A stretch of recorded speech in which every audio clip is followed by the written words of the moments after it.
Hi guys, I have here the SeaSense Kayak paddle X-1, 84 inches. So let me pull it out the box here.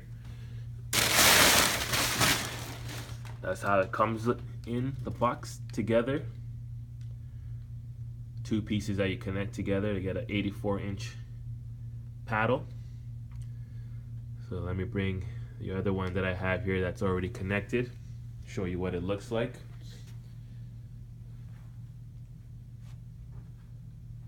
So we have one here that's already connected.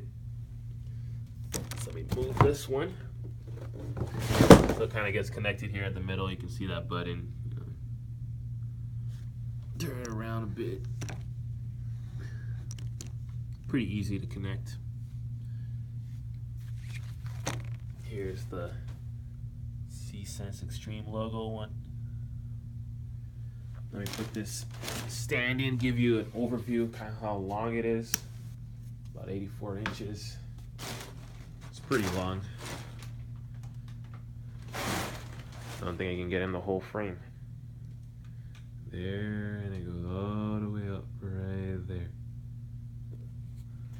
The SeaSense X-1 paddle. Pretty good prices online. Nice finish to it.